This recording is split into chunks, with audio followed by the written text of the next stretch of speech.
Le texte des 10 commandements, qui est très connu, serait le texte écrit directement de la main de Dieu. À ma connaissance, c'est la seule fois qu'on parle d'un texte écrit directement de la main de Dieu.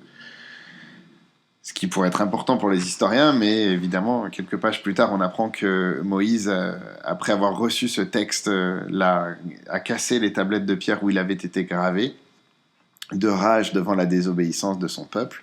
Passons. Et donc ces 10 règles à suivre sont connues sous le nom de 10 commandements. Alors le commandement qui illustre le monothéisme, c'est évidemment le commandement 1, tu n'auras pas d'autre Dieu que moi.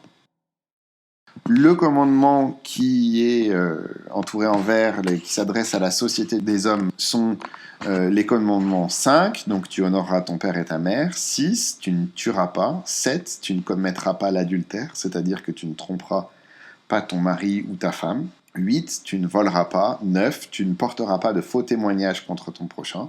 Et 10, tu ne convoiteras pas la maison de ton voisin ni sa femme, c'est-à-dire que tu n'essaieras pas de piquer la maison ou la femme de ton voisin.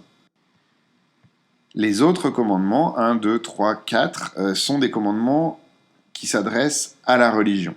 Donc le fait d'être monothéiste, commandement 1, de ne pas représenter Dieu par une image, commandement 2, l'interdiction faite aux Juifs de prononcer le nom de leur Dieu.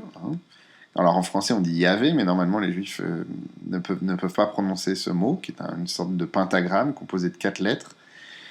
Et le 7e jour, donc le jour où les Juifs ne doivent pas travailler, c'est le 7e jour, pour commémorer le 7e jour de la création où Dieu s'est reposé. Ils ne doivent pas travailler pour se rapprocher de Dieu. Alors ce 7e jour, ce Shabbat, il a lieu du vendredi soir au coucher du soleil au samedi soir au coucher du soleil. Le dernier jour de la semaine étant donc le samedi pour les Juifs, et non pas dimanche, comme le pensent les chrétiens. Alors ensuite, je vous ai mis un petit document qui récapitule les principales fêtes juives, Rosh Hashanah, Kippour, Sukkot, Hanouka, Purim, Pessah, Shavuot, etc. Et ce qu'il avait été important de voir, c'est que chaque fête commémore des épisodes de l'histoire des Hébreux.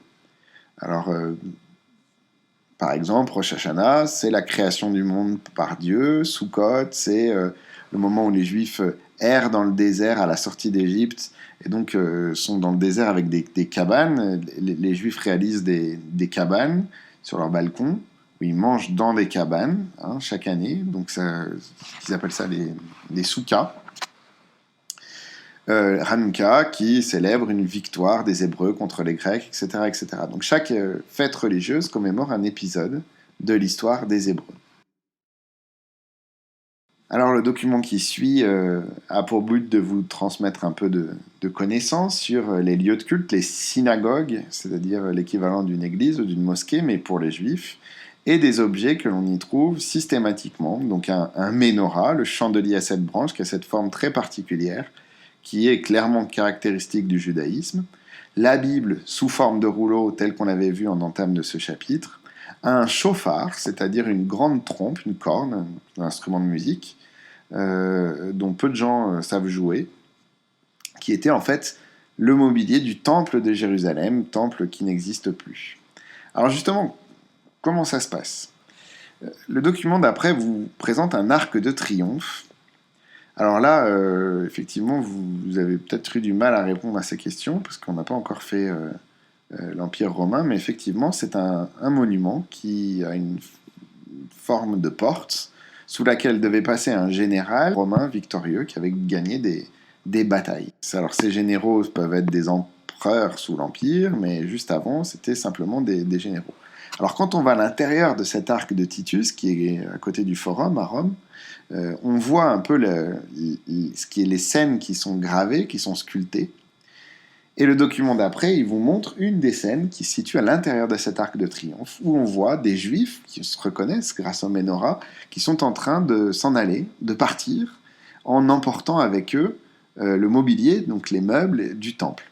Donc effectivement, ça fait écho à un épisode qui se passe en 70 après Jésus-Christ, où le temple de Jérusalem a été détruit par les Romains, qui étaient autrement plus forts militairement que le peuple juif, Et la dernière carte vous montre donc la dispersion du peuple juif en dehors de Canaan, en dehors de cette terre promise, avec un courant qui longe le sud de la Méditerranée et les littoraux sud et qui vont devenir les juifs séfarades, avec un autre courant qui, lui, va dans le nord de la Méditerranée, qu'on appellera les juifs ashkénazes. Voilà, donc ce chapitre est terminé. Vous avez pu voir l'histoire de ce peuple, une histoire sur un temps très long, puisque le début de la rédaction de la Bible commence entre le Xe et le 8e siècle avant Jésus-Christ, et que les événements dont je viens de vous parler, la destruction du temple par Rome, se passent en 70 après Jésus-Christ, donc 1er siècle après Jésus-Christ.